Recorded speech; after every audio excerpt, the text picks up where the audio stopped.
Hey, Carissa. Hey, Jen. What are you listening to this week?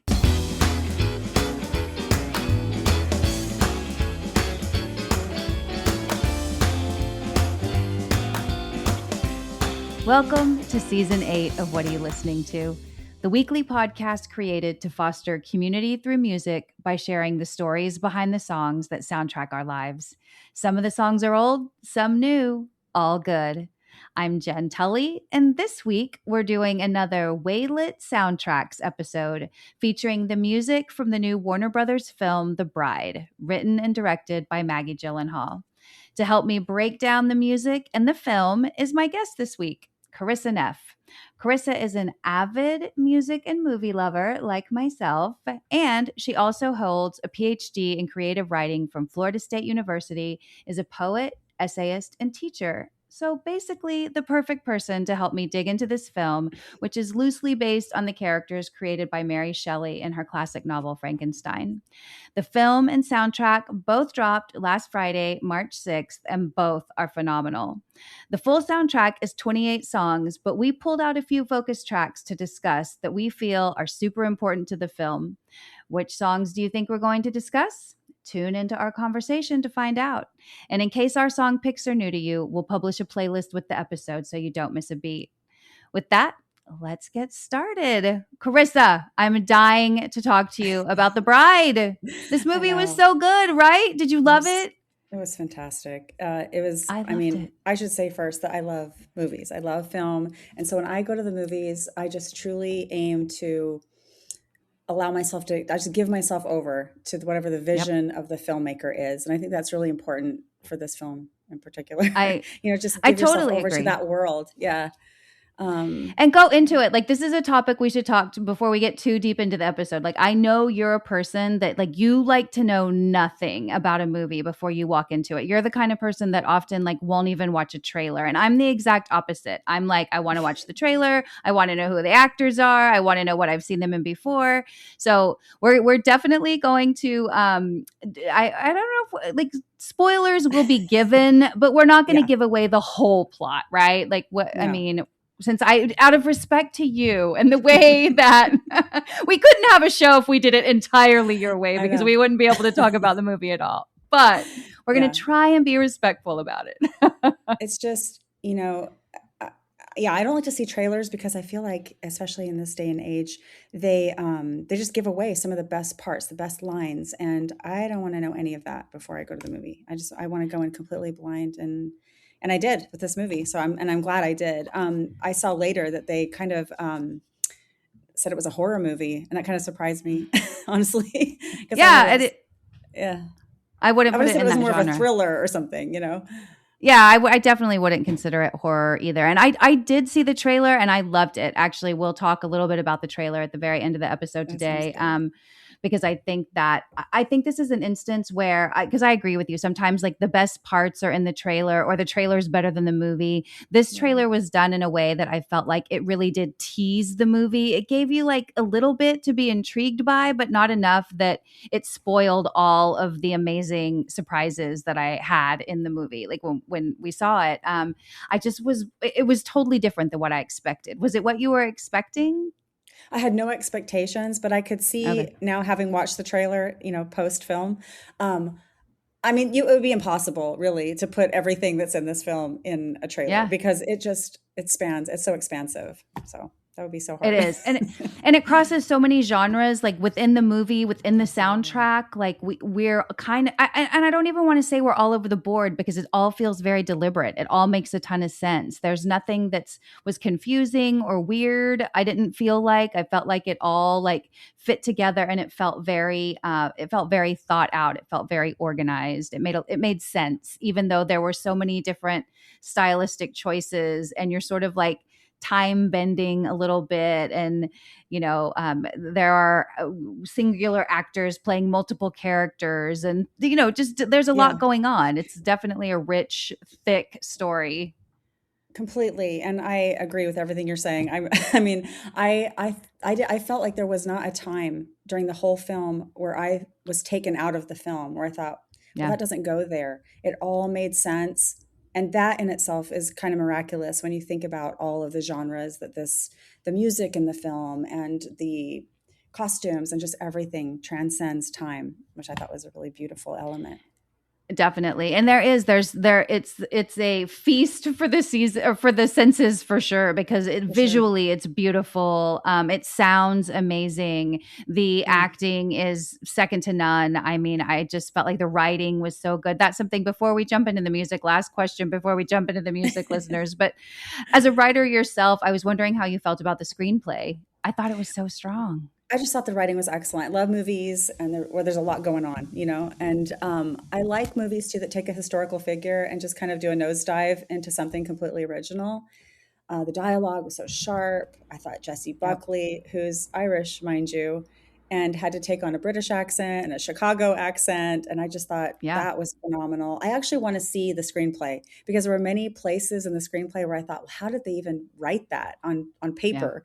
You know, I think when somebody has total creative control where they're writing and they're filming, you're going to get a better outcome because they just have a complete vision, and you could just see that alive Well, and on the screen. I totally agree. I felt like Maggie Gyllenhaal almost handpicked everything, from, Yeah, Annette Bening turns in one of my favorite performances of her entire yeah, career in this movie. I I think agree. she's fantastic. And I'm not a giant Christian Bale fan. I know that's like an unpopular opinion, but I loved him in this. I thought he did such a great job. Of course, Jessie Buckley's like incomparable. She's having an amazing year coming off of Hamnet. Like Hamnet, I straight into know. this is just like she's a phenomenon. I can't with her. And you know what? As a writer too, like I really pay attention to the dialogue at the line level, and there were so many beautiful, deep lines in the film about loneliness and love and about what it means to be alive and to be known, to be fully known.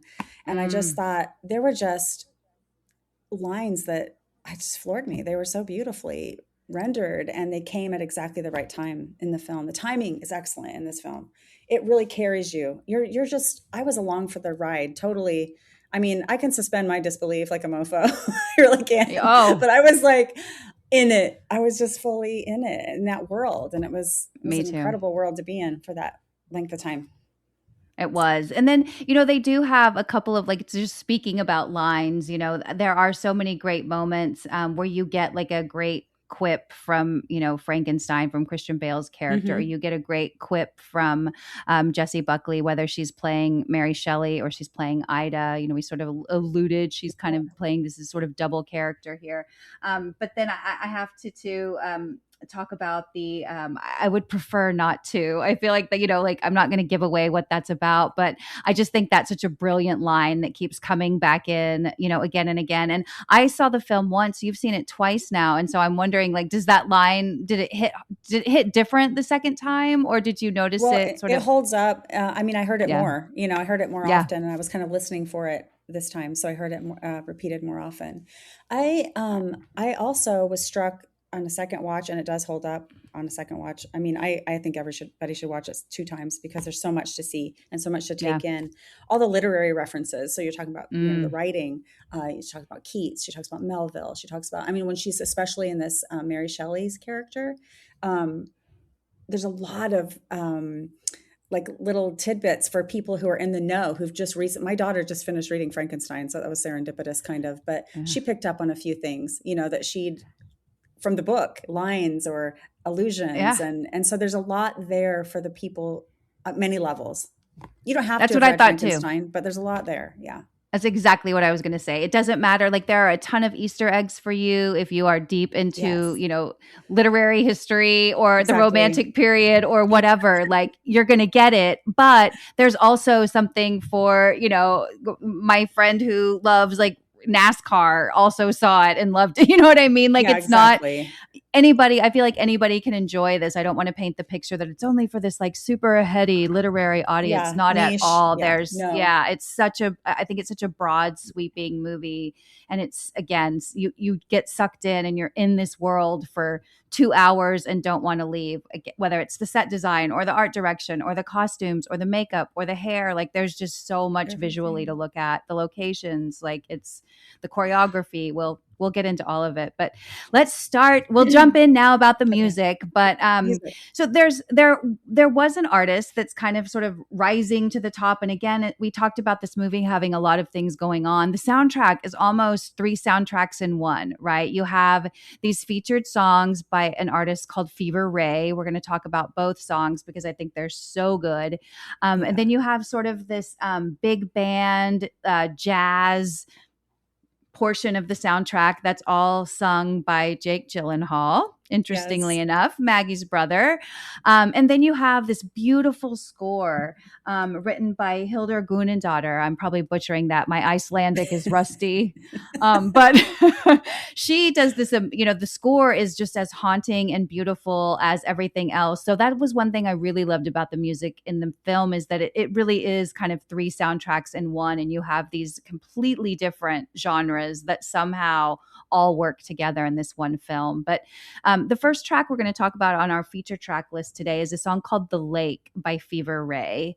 And I had not ever heard of Fever Ray. I had no idea who this band was. I was not familiar with them in the slightest. And it turns out it's Karen Dreiser is actually Fever Ray. That's her alias, but her name is Karen Dreiser. She's a Swedish singer-songwriter and a record producer, and she was one half of the electronic music duo called The Knife that she formed with her brother Olaf. I love that. No, it's so cool. And they released their debut solo album under the alias Fever Ray in 2009. So they've been around forever. I'm like, how did I not know this band? But were you familiar with Fever Ray before we saw the movie? No, not at all. And when I dug in, I mean, I found sort of the same information you did, and I was curious too if in the film we're actually seeing Fever Ray, or We are. if the person was lip syncing it. And yeah, we're actually seeing her, so, or Yeah. them, I should say. So okay, so one thing about this film is you're kind of you're kind of going through like 100 years of music. You're starting in kind of the 20s and 30s in the Prohibition era music, and then going all the way to this kind of electro synth pop that, interestingly, I mean, you're talking about the score. I don't even know where to begin with this. It's like I'm all over the place, but the score, like you had said, was kind of dark and edgy and melancholic, and Yep. Hildur G, I'll just say that. She has won Academy Awards. She's won, Oh, yeah. Grammys. She's won all of these, I mean, so many awards for her music. She's lauded, she's known. But a lot of the music she's done is for Chernobyl and all these other kind of edgy, dark, films. So that dovetailed so beautifully into Fever Ray's music, which is also has this kind of dark, edgy, seedy, electric feel. I thought that the score and that music just dovetailed so beautifally, actually. I agree. And I think they mesh so well. I was thinking, like, how could I describe this music? Because electronica is really hard to describe. It's, but when I listen to it, I think it just sounds like deconstructed jazz a bit, where there's horns and there's electro beat and there's that unique voice that she has that is so kind of hauntingly piercing.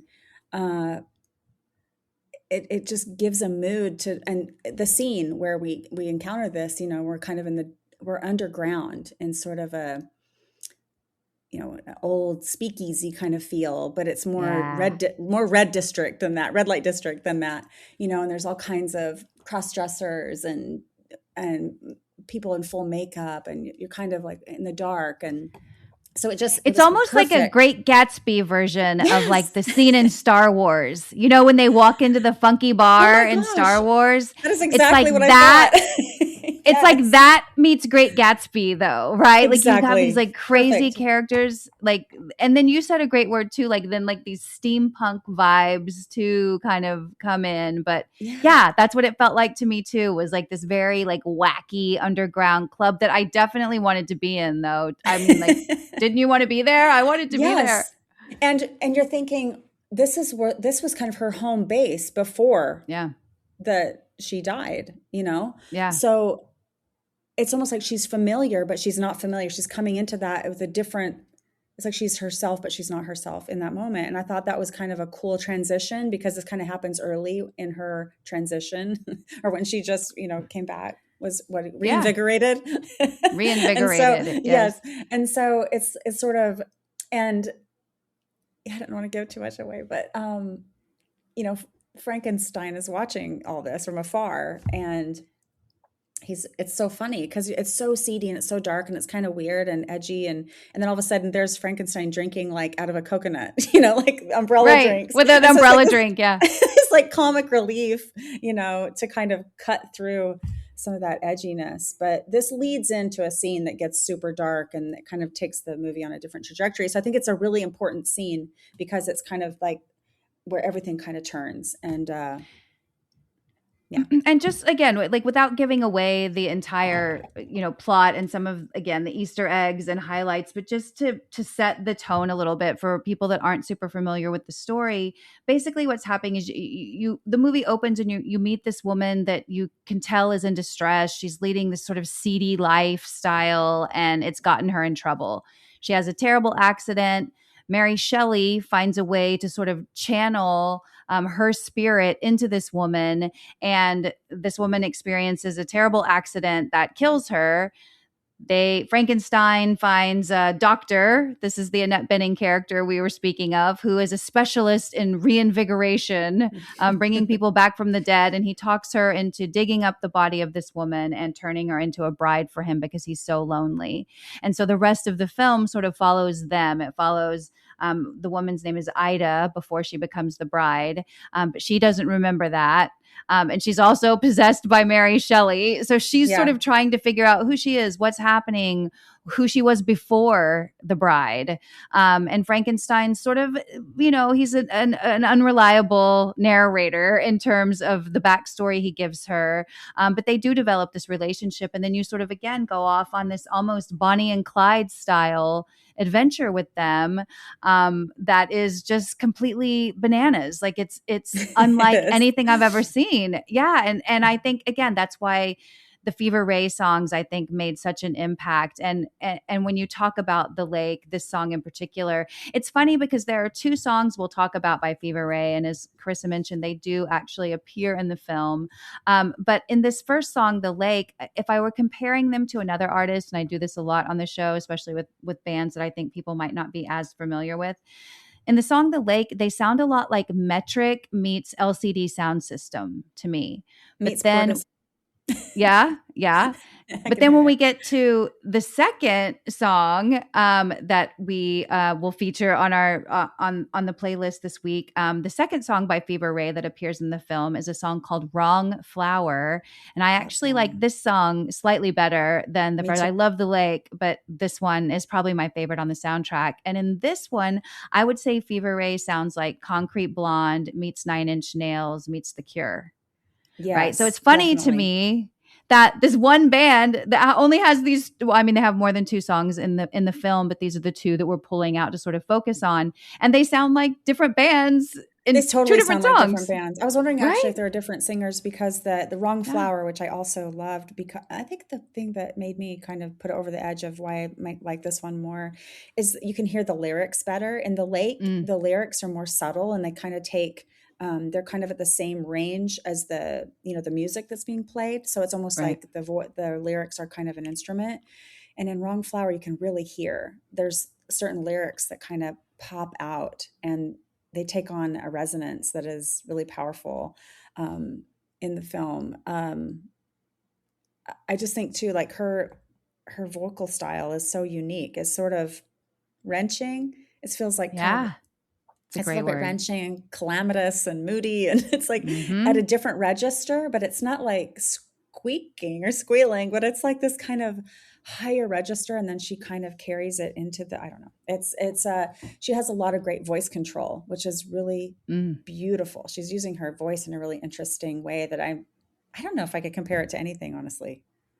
And it's so powerful. That's what I love too. Like there's such a, the kind of the underlying theme of this, or at least what I picked up, a message that I felt like Maggie Gyllenhaal was trying to get across is like, this is a story that could not have been told, back in the 1818s, because No. the woman was just too bold, right? She was just too, she would have been considered insane, like there's no way a woman like this could have existed. And so now, even though you're not in 2026 in the film, a person that's living in this time period is telling the story, and so she's finally able to be bold.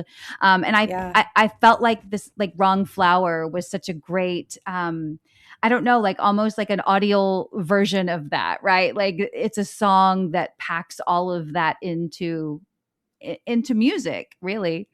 You're so right. So when Mary Shelley first published Frankenstein, she was a teenager. She was 18, 19 years old, something like that. And it was published anonymously until, we're talking like at least a decade later, until the 30s. And, when you were just talking, I was thinking about the film, that underground area, almost everybody is incognito. You Yeah. can't tell where, I mean, there's men as women, women as men. Even Fever Ray on stage takes Yeah. on, an otherworldly sort of appearance. And so that is really Hmm. interesting to think about anonymity and women, and because they're talking about so much about that in the film. But Yeah. that first encounter in that bar, yeah, everybody's kind of playing a role. Yeah, yeah, yeah. It's so good. And we've alluded to it a little bit, and I'm sure we'll talk about it more as we head into track 3, but the choreography even reinforces that, right? Like the So good. choreography is so good, and it's so sometimes it looks animalistic, sometimes it looks like humans moving, sometimes it's it is, like you said, this sort of vaudevillian, like soft shoe routine. Like Absolutely. there's so much happening, but I think that again, when we tell you this is like a feast of the senses, I just don't think that can be overstated, because there's so much to look at and feel and listen to the entire way. Like I think you could see it 2, 3, 4 times and Oh yeah. probably notice different things every time, because it just is so rich. And I love the Fever Ray tracks. I think that this is a band that people are really going to dig into after this movie. I think we're going to start seeing a lot more. I would love to see a Fever Ray on SNL, like a Maggie Yes. Oh Gyllenhaal with yeah. Fever Ray as the Oh my musical guest. gosh, Wouldn't they that need to be do this. fantastic? That Yeah, would it be would be. fantastic. It would be. I But would love to see them live. I'm going to keep my eyes out, because I'm sure yeah, now that they're going to have much more success after this soundtrack comes out. I mean, I'm going to look. I'm going to keep my eyes peeled, because we live here in Austin. There's lots of great music that comes through, yeah, and that would be so cool to see them at a venue. So the trajectory I'm thinking about this is so interesting too, because when we're talking about music, the Fever Ray scene comes early in the film, and so mhm, there's still so much more musical trajectory that we can't even foresee at this moment. It could have right. all been kind of a synth pop steampunk vibe. We didn't know what was coming. It's later that we kind of get these sort of peaks, and then a full on musical encounter with more old timey music, from Yeah, that's a great golden Hollywood. That is a great segue into our third focus track, which is a song called I've Got a Feeling I'm Falling. And like I mentioned, this is sung by Jake Gyllenhaal, but also with So good. Vince Giordano and the Nighthawks. So this is like such an interesting, again, just beautiful surprise on this soundtrack and in the film. Like you're not, I don't want to say you're taken out of the movie. It seems like this is something that would take you out of the film, but it doesn't at all. You have these little vignettes, these movies within a movie, where Jake Gyllenhaal is playing an old time Hollywood actor named Ronnie Reed. And Ronnie Reed is a Gene Kelly type, I would say, or like a Fred singer Astaire. dancer. Fred Astaire, yeah. Yeah. Like a golden age of Hollywood, golden boy. And Frankenstein relates to him because there's some sort of plot point with Ronnie Reed where he has one leg is shorter than the other, and so because Frankenstein famously has his limp, and I think that he finds a kindred spirit in Ronnie Reed, and really it's something that gives him joy to watch Ronnie Reed dance and sing and be in these like golden era films, and so it's not an allusion to, it's not a copycat even, but Maggie Gyllenhaal created or had these, she didn't write the songs, but there are, I think 4 or 5 songs on the soundtrack that are from this era, that are Jake Gyllenhaal, Vince Giordano, and the Nighthawks, that are these vaudeville numbers that are original songs that are fantastic. I loved them. They're kind of ragtime, kind of gypsy jazz. They have all of it Yeah, happening in there. And they sound so authentic, like even down to the cheeky song titles. We're talking about a I song called know. I've Got a Feeling I'm Falling, but some of the other songs that are featured on the soundtrack that Jake Gyllenhaal sings with Vince Giordano and the Nighthawks are Cooking Breakfast for the One I Love. I love that title. And Yeah. Ain't ya sounds like Right. a total, like I Like, just, ain't she they, sweet? yeah, but they just nailed it. I felt like this could not have been any more perfect. How did you feel about sort of this, like, yeah, ragtime, vaudeville, big band, jazz kind of? I know. Do you like, we sound crazy, right? Like, how could this all I match together, know. mash together? I know. And it's not a mishmash. It actually works so beautifully. And It's so well thought out. so something I picked up the second time I watched it, but I didn't pick up the first time, was that Frankenstein is 120 years old. And so he would have been like the same age as this Jake Gyllenhaal character, um, when he's sort of identifying with him. So I'm thinking like this goes far back, his preoccupation with Ronnie Reed, and he sees himself in him, like you said. Yeah. And these songs are, I actually did not know. I had to go look, and they're, yeah, you're right. They're original, but they do not They sound don't sound it. they don't sound like they're written today. And honestly, sometimes when you'll see a black and white movie within a color movie, and you're also transcending time, a big span of time. We're talking the 1930s all the way to the current time. It doesn't really work. It just feels like it'll take you out of it, but it does not feel like that, because going No. to the movies, going to the drive-in, going to the cinema, it's a huge theme throughout the whole film. Hmm. And like you said, it's beautiful because it's just the film within a film, and also about, and so then it also, merges with those kinds of themes about authenticity and pretending to be something you're not, and who's acting and who's not acting. And it is just so beautifully done. And there's just a heart-wrenching scene where Frank and this actor meet. And I do not want to give it away, but it opens, it opens up to another beautiful kind of, Yeah. musical number in the movie. And I just think, and also his singing, it's So great. He incredible. nails it. He He nails nails it. it. And Yeah, there's a he nails particular it. accent from that time. Hmm. You can't pretend to be like Bing Crosby, you just sound like you're doing a caricature of Bing Crosby. But he didn't Yeah. come off like that. It didn't come off like he was doing an impression of someone from that era. He nailed it. And I just thought that was really impressive. Yeah, I did too. And you know what? This is definitely a family affair. And you feel that when you're watching the movie, that Yeah. all of these people have known each other for a long time, or they're family members. We've already sort of given it away. And I mean, if you look at IMDb and look at the cast, it's not anything you Yeah. can't find on your own. But yes, Jake Gyllenhaal features in it, as does Maggie Gyllenhaal's husband, Peter Sarsgaard, is in it. Yes. Ugh. And he and Penelope Cruz are this great detective duo. So we haven't even touched on the detective piece, like again, I because know. we do sound crazy if we start trying to pack everything in. But I promise, it all makes sense. It all feels deliberate. It's all put together in a way that feels very authentic and like a comprehensive message. And I also, Yeah. you and I spoke about this after we saw it, that I'm so grateful to Maggie Gyllenhaal for trusting us as viewers to understand what was going on. Like, she gave us a pretty long leash in terms of like, I'm not going to lead you down this specific path. I'm just going to take you to these really amazing places, give you some pretty critical plot points, and then let you kind of enjoy piecing it all together, let you in on the detective story. And so I don't know if upon second watch you still felt that way, but I know the first time I was so grateful to her for just letting me get lost in it.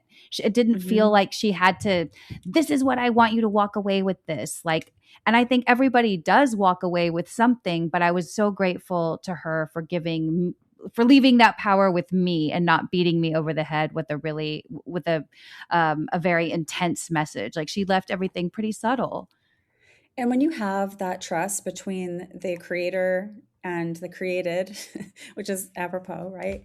That's such a beautiful thing because she did have to trust us a lot. And I told you I was reading a lot of the critics after I'd watched the film a couple of times, and a lot of them are like, "Oh, it's a feminist manifesto," and all this other. It is so much more, So much than more. I wouldn't have ever said that even. I wouldn't have, that's not what I came away with. I came away with, I'm still thinking about this movie 5 days after I've watched it. And Yep.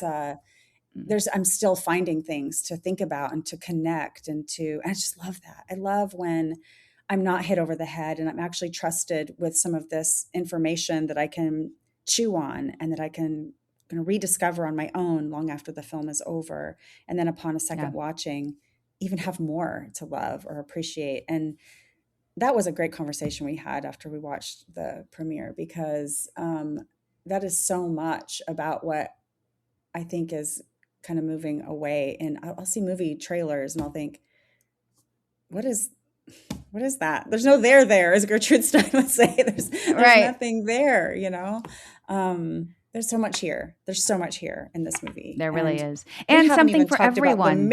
don't cut us off before we talk about the major musical number. Oh, well, I know. There's so, I mean, and I feel like there are so many major moments too. Like, I was like, do we talk about the fall? Do we talk about, there's so many Oh, things to talk about. But and I think again, like this is a great time too to sort of segue into this fourth track. And I did add a fifth track this week, listeners, so you will get an extra bonus track that we'll talk about here after we finish our last of the four focus tracks. But we talked about Hildur Guonadottir's score, and I think that is sort of the buoy that keeps everything afloat, right? Like this very dark, moody, brilliant score that goes along with the film and kind of gives you a moment to breathe in that's not when you're not in this vaudeville moment or you're not in a Fever Ray moment. You're still yeah. feeling very deeply with this score.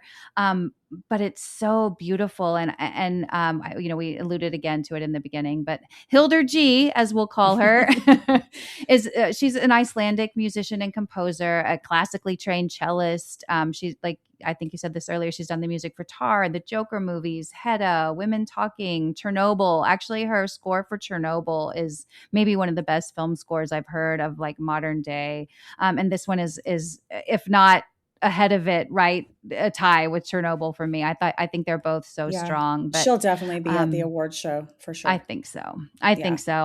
I think it's such a strong score, and it's arranged so beautifully. I felt like her arranging was just spot on. It wasn't too heavy-handed. She really let, the strings shine. Yes. I just thought it was so beautiful.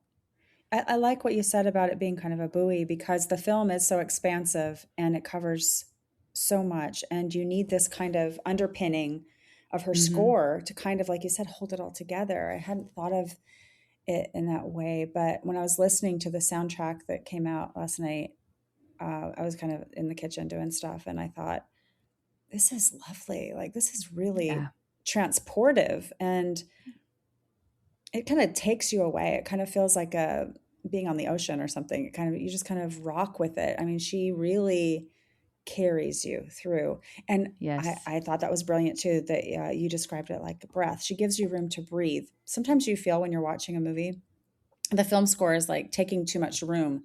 You just want, you're trying to look at the film, you're trying to unpack, what you're seeing. And then here's this score that sometimes is maybe a bit much, or it disappears into nothing. You don't even remember the music from the film, but hers, it is beautifully just works into that film in a gorgeously,